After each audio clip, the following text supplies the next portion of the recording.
क्रिया बाबाजी नमः। ओम श्री मात्रे नमः। श्री विद्या संजीवन साधना सेवा पीठम में आप सभी साधकों का स्वागत है मित्रों। एक नया लेक्चर जो है आपके सामने पेश कर रहा हूं। नीलावंती पार्ट 1 और पार्ट 2 आपने देखा, पूरा ध्यान से आप पार्ट देखिए, क्योंकि काफी लोग जो होते हैं क्या करते हैं 3-4 मिनट का देखते हैं और मुझे फोन करके बोलते हैं कि आपके पास नीलावंती ग्रंथ है क्या, हम उसे देख सकते हैं क्या। तो आधी जानकारी तो ये पढ़ते ही नहीं और सुनते ही नहीं है और सीधा मुझे फोन करके बोलते हैं कि आपके पास है क्या, मुझे उसकी फोटोकॉपी थोड़ी मिल सकती है क्या। कितनी बेवकूफी भरी कुछ कुछ लोग बात करते हैं ना, कि मुझे ही हैरान हो जाता है कि ऐसे लोग दुनिया में भरे पड़े हैं। इसलिए मित्रों मैं हमेशा कहता हूं कि जो स्पिरिचुअल लेक्चर्स होते हैं वो पूरे ठीक ठाक से पढ़ने चाहिए। हाँ, तो वो पूरा पढ़ लीजिए, तभी जाके आपको सच्चाई क्या है वो पता चलेगी। तो आज हम जो बात करने वाले हैं, और एक बात की नीलावंती ग्रंथ का शायद तीसरे पार्ट के बारे में मैं सोच रहा हूं, क्योंकि मुझे कुछ डॉक्यूमेंट्स मिले हैं। फर्स्ट पेज का फोटो मिला है, वो फर्स्ट पेज का फोटो कैसे होता है, उसके ऊपर क्या ड्राइंग है, वो सब मैं आपको बताऊंगा। ठीक है, तो ये बात होगी। आज का लेक्चर जो है वो रामायण के विषय में है। आप राम सीता रामायण के बारे में काफी कुछ जानते होंगे, और रामायण के विषय में श्री राम, हनुमान, सीता, लक्ष्मण, इनके विषय में इस दुनिया में कितनी सारी अलग अलग कथाएं फैली हुई आप जानते ही होंगे। अब आपको कुछ लोगों को पता होगा और बहुत लोगों को पता नहीं होगा कि जो एग्जैक्टली रामायण लिखा गया है और सीरियल के माध्यम से या अन्य किसी माध्यम से जो हमें बताया गया है, उसमें काफी सारी जो जानकारी है वो बहुत सारी गलत जानकारी है। कुछ लोगों ने उस जानकारी को जो है वो डाइवर्ट किया गया है। हाँ, तो असली जानकारी तो हमारे पास पूरी तरीके से मिली ही नहीं है। और बाद में आप जानते ही है कि इतने सारे कथावाचक यहाँ वहां है, तो उनको जो स्कूल में उनके पढ़ाया जाता है वही आपके सामने वो प्रवचन के माध्यम से रखते हैं। और वो फिर आपको हरे राम हरे कृष्ण के बारे में आपको जाप करवाने शुरू कर देंगे, और लोग जो होते हैं हाथ ऊपर करके नाचना शुरू कर देते हैं। तो ये रामायण और महाभारत, इनका कथा के रूप से माध्यम से नॉलेज लेना अच्छी बात है, परंतु तत्व रूप में भी हमें कुछ चीजें समझ में आनी चाहिए। मैं आपको 2-3 जो डाउट्स है, 2-3 जो भ्रामक कल्पनाएं विश्व में फैली है राम और सीता के बारे में, वो कुछ चीजें मैं आपको समझाने की कोशिश कर रहा हूं। मेरी इच्छा इतनी है कि श्री विद्यापीठम के इस YouTube चैनल के द्वारा ये कुछ इतने सालों से लोगों में जो भ्रामक कल्पनाएं फैली है वो कम हो जाए। पहली भ्रामक कल्पनाओं के बारे में हम बात करेंगे। तो पहली भ्रामक कल्पना ये है कि लक्ष्मण जी जो थे राम जी के भाई, जिनको वो राज्य बाद में मिला था, हाँ, तो लक्ष्मण ने राज्य त्याग किया क्योंकि वो राम जी के साथ जाना चाहते थे, क्योंकि राम जी उनके बड़े भाई थे, राम जी के साथ बहुत सारा प्रेम था उनका, तो उनके कारण राज्य का त्याग जो था वो राज्य का त्याग लक्ष्मण जी ने किया था। तो बात ऐसी नहीं है मित्रों कि राम जी के कारण लक्ष्मण जी ने त्याग किया राज्य का। बात ऐसी है कि लक्ष्मण जी जो थे वो शेषनाग के अवतार थे। शेषनाग जो है, शेषनाग ये लक्ष्मी जी के भ्राता है, भाई है। वो बड़े भाई है कि छोटे भाई है मैं अभी नहीं पता होगा, पर वो लक्ष्मी जी के भाई है। और भाई बहन का रिश्ता कैसे होता है आप लोग जानते ही होंगे, ऐसा है। तो लक्ष्मी जी ने, जहां लक्ष्मी जाएगी वहां उनका भाई आएगा ही, ऐसा सब कुछ है। तो लक्ष्मी जी ने ही शेषनाग को कहा था कि मुझे राम जी पसंद है, हाँ, तो मैं सीता के रूप में जब जन्म लूंगी तो तुम्हें उनके यहाँ जन्म लेना ही पड़ेगा, ऐसा है, और तुम्हें उनका ख्याल रखना पड़ेगा, उनका ध्यान रखना पड़ेगा, ये कहा था। तब जाके शेषनाग जी ने, जैसे कि कृष्ण के समय में बलराम के रूप में आए थे, वैसे ही वो लक्ष्मण के रूप में शेषनाग जी आए थे। तो उनको राज्य से कुछ लेना देना नहीं था, तो वो लक्ष्मी का वचन था, इसलिए लक्ष्मण जी जो थे उन्होंने राम जी का साथ दिया। तो ये फर्स्ट जो है, ये फर्स्ट प्रायोरिटी है, और ये फर्स्ट जो है वो सब्जेक्ट है कि इसके कारण ये हुआ था। हाँ, नहीं तो काफी लोग कहते हैं कि वो बड़े भाई है, उनसे बहुत स्नेह था, इसके कारण ये होता। स्नेह तो होता है, परंतु उसका मूल कारण ये है क्योंकि सीता लक्ष्मी का अवतार, और लक्ष्मी और शेषनाग ये भाई बहन थे। ऐसा है, तो वो भाई बहन का प्यार था। अब दूसरा एक सब्जेक्ट है, क्या आप जानते हैं कि सीता का जो जन्म है, सीता का जो रूप था, बाल रूप था, वो कन्या के रूप में जमीन से मिली थी एक संदूक में। और जो संदूक मतलब क्या है कि जो आपको हल पता है, हल, राजा भरत किसी खेत ये करने के लिए गए थे, खेती के लिए कुछ, और उन्होंने हल हाथ में लिया था और वो खेती कर रहे थे, और हल बीच में अटक गया खेती के जमीन के अंदर, और एक जो पिटारा था संदूक टाइप का, वो ऊपर आ गया। हाँ, अब जब पिटारा ऊपर आया तो उसमें वो कन्या रूप में वो सीता उनको मिली। अब इसलिए वो हो गई भूमि देवी, एक प्रकार से भूमि की पुत्री हो गई। हाँ, और जो हल है, हल किसके हाथ में होता है? हल बलराम के हाथ में होता है। हाँ, तो बलराम कौन है? बलराम शेषनाग है। हल किसके हाथ में होता है? हल वराही के हाथ में होता है, जो श्री विद्या की तीसरे स्टेज की देवी है, महावराही, जो आज्ञा चक्र में आती है। हाँ, तो वराही जो है वो वराही लक्ष्मी का एक प्रकार से रूप माना जाता है। तो ये कनेक्शन है मित्रों। हाँ, शेषनाग मतलब ही बलराम है, और जो हल है वो शेषनाग का भी अस्त्र है। तो हल के माध्यम से वो कन्या जो है, वो कन्या पृथ्वी के ऊपर आई और प्रकट हो गई एक संदूक के माध्यम से। ये एक अलग प्रकार से कहानी होती है, कुछ लोगों को समझेगी, कुछ लोगों को नहीं समझेगी। हाँ, तो एक कनेक्शन होता है चिन्हों का। तो भूमि की कन्या होने के कारण उसमें भूमि की शक्ति थी। अब आप मुझे बताइए कि भूमि के गर्भ में क्या होता है? इस ब्रह्मांड में दो सूर्य होते हैं। एक सूर्य जो होता है, जो हमें रोशनी देता है, जो हजारों लाखों किलोमीटर प्रकाश वर्ष दूर है, तो वो हमें रोशनी देता है। दूसरा सूर्य जो है वो पृथ्वी जो है, पृथ्वी के मध्य सेंटर पे है, और वो भी ज्वालामुखी की तरह लावा है। हाँ, तो उसकी एनर्जी इतनी है कि अगर वो लावा ऊपर आए तो जमीन की मिट्टी जो है वो भी पिघल जाएगी, इतनी लावा की ताकत होती है। अब ये लावा मतलब क्या है? लावा मतलब क्रोध, आग। जैसे कि आप आग के लपटे में आते हैं तो आपको कितनी गर्मी महसूस होती है, उस टाइप में होता है। तो वो एक प्रकार से थोड़ा क्रोध भी होता है। हाँ, तो सीता मैया जो थी, सीता माता, वो थोड़ी क्रोधिष्ट भी थी, क्योंकि वो भूमि की इस प्रकार से एनर्जी उसमें थी। तो राम जी से उनका इतना स्नेह था कि राम जी के यानी महल में शादी के बाद राम जी के वस्त्रों को किसी दासी ने हाथ भी लगाया था। कोई दासी महल की राम जी के वस्त्रों को हाथ भी लगाती थी तो उसको गुस्सा आता था, और उसका गुस्सा इतना ये हो जाता था कि वो अपने मेरे पति के वस्त्रों को कोई दासी हाथ नहीं लगाएगी।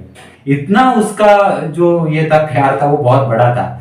होता है, आप तो महिलाओं का एक प्रकार से स्वभाव जानते ही होंगे। तो वो इतना उसका गुस्सा चला जाता था कि उसके आंखों से अग्नि प्रकट हो जाती थी, और दासी के ऊपर के जो साड़ी थी, वो साड़ी की साड़ी कपड़े जल जाते थे, इतनी उसकी एनर्जी थी। तो उसका इतना क्रोध बढ़ता था। तो राम जी ने तभी सीता की वो एनर्जी थी, वो क्रोध था, वो एनर्जी जो थी वो अपने मुकुट में धारण की थी, वो पकड़ के, क्योंकि वो अगर सबको जला दे जाती। आप सोचिए कि ये एनर्जी जो सीता के पास थी, ये एनर्जी कंटिन्यू आगे वनवास के बाद रहती तो राम जी को इतना सारा रामायण करने की जरूरत ही नहीं थी, क्योंकि सीता माता के पास ही ये सारी जो एनर्जी है ये इतनी थी सीता माता के पास एनर्जी कि वो रावण को सामने ही जला डालती, इतनी एनर्जी थी उसके पास। तो रामायण इतना होता ही नहीं। राम जी को इतने 14 साल के वनवास के बाद लंका में जाकर रावण को युद्ध में हराने की जरूरत ही नहीं पड़ती थी। ये सारी कुछ कथाएं हैं, वो आपको बतानी थी कि ये सारे सब्जेक्ट जो है आप नहीं जानते होंगे, काफी लोग नहीं जानते होंगे, तो इस माध्यम से आपको पता चले। और तीसरी एक बात है, वो भी मैं आपको बताता हूँ। हमारा चैनल पहले आप सब्सक्राइब कीजिए, शेयर कीजिए, ये जो सब्जेक्ट है और लोगों तक पहुंचाइए। किन लोगों को अगर साधना करनी है तो हमारे श्री विद्यापीठम से ऑनलाइन रूप में बहुत सारे कोर्सेस है, कुल देवी साधना के लिए कोर्सेस है, और भी बहुत सारे सब्जेक्ट है, तो इनका आप लाभ लीजिए। डिस्क्रिप्शन बॉक्स में सारे लिंक दिए हैं, अगर आपको वहां लिंक नहीं मिले तो मुझे व्हाट्सएप पे मैसेज कर लीजिए, मैं आपको लिंक भेज दूंगा। अब तीसरा सब्जेक्ट ये है कि आप लोगों के सामने दश मुख वाले रावण का कथा आपके सामने रखे जाते हैं। जब राम जी ने दशमुखी रावण को मारा था, तो मारने के बाद एक बाण पीछे से आकर राम जी के पीठ के ऊपर लगी थी और राम जी बेहोश हो गए। हाँ, तो राम जी को बाण कैसे पीठ पर लगा, ये समझ में नहीं आया। तो राम जी जब बेहोश हो गए, तब सीता माता के हाथों में जो कंगन वगैरह थे, कुछ एक नेकलेस टाइप में कुछ ऐसी कंठी वगैरह पहनी थी, वो गुस्सा हो गई और उसने जो चूड़िया थी वो सारे तोड़ तोड़ के पूरा तहस नहस कर दिए चूड़िया। हाँ, जैसे एक पति गुजरने के बाद पति की जब बॉडी दिखती है तो कैसे एक महिला करती है, उसी टाइप में उसने चूड़िया बीड़िया फोड़ डाली और अपने गले से जो नेकलेस थे वो बिखर डाले। तो उन चूड़ियों के खनखनाट और चूड़ियों के टूटने से ही, वो नेकलेस के मणि गिरने से ही इतनी सारी गणिका शक्तियां जो थी, इतनी सारी गणिका शक्तियां, जो काली की गणिका शक्तियां होती है, वो गणिका शक्तियां खड़ी उठ पड़ी कि उन्होंने सीधा उस रावण के ऊपर आक्रमण किया।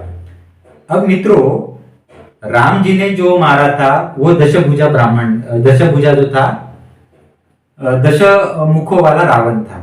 हाँ, तो ये पीछे कौन जिसने बाण मारा, तो वो मित्रों शायद कहा जाता है कि वो 10,000 मुखों वाला, इतने बड़े एनर्जी वाला रावण था।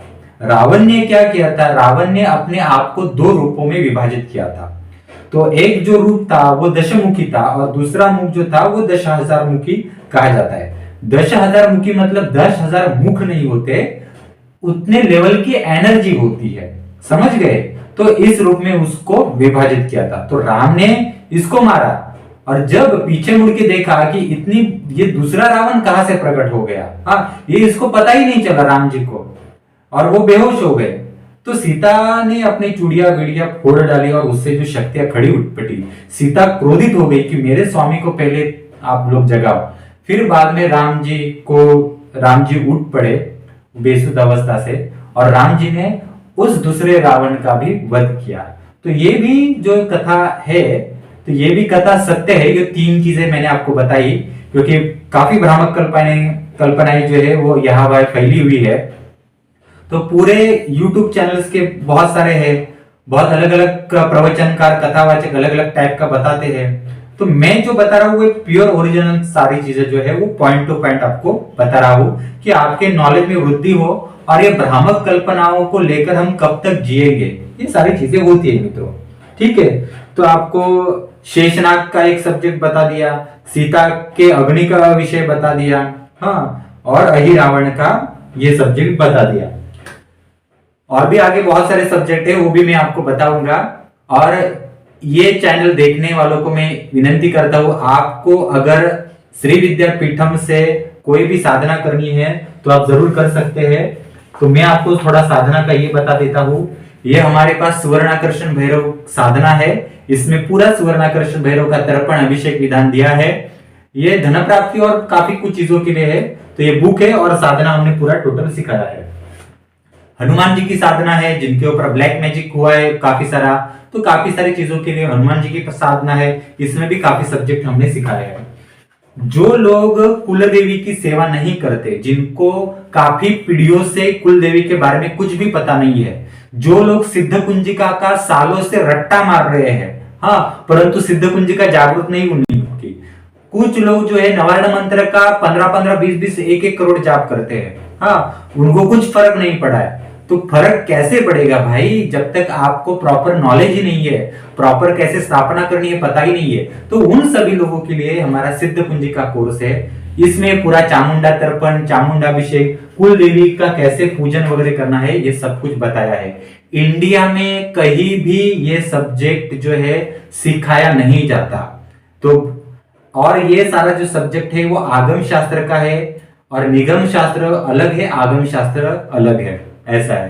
तो ये सारे जो कोर्सेस है, हनुमान साधना, सिद्ध कुंजिका, दुर्गा सप्तशती साधना, प्रत्यंगिरा, महामृत्युंजय साधना, श्री चक्र लक्ष्मी पूजा, इन सारे विषयों का आप लाभ ले सकते हैं। अगर आपको कुंडलिनी जागरण शक्ति के विषय में नॉलेज लेना है तो क्रियायोग एसेंशियल भी हमारा कोर्स है, उसका आप लाभ ले सकते हैं। श्री विद्या एसेंशियल में श्री विद्या के विषय में बहुत सारा सब्जेक्ट बताया है, उसका भी आप नॉलेज ले सकते हैं।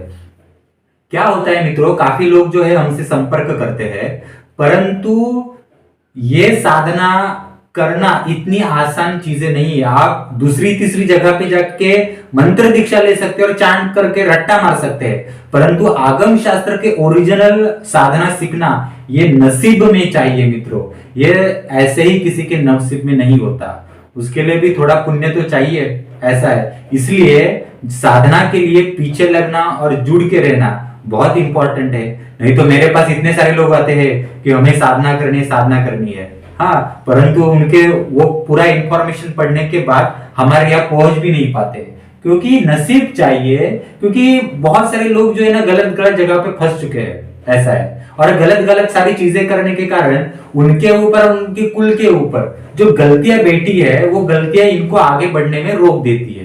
तो बहुत सारी चीजें होती है मित्रों, हर एक की नसीब की बातें हैं, ऐसा है। तो जरूर इन साधनाओं का लाभ ले लीजिए। ऑनलाइन कोर्स के लिए पूरा हमारा मोबाइल नंबर दिया गया है, तो जरूर आप हमें फोन कर सकते हैं। धन्यवाद मित्रों, हमारा यूट्यूब चैनल सब्सक्राइब कीजिए और शेयर कीजिए। धन्यवाद।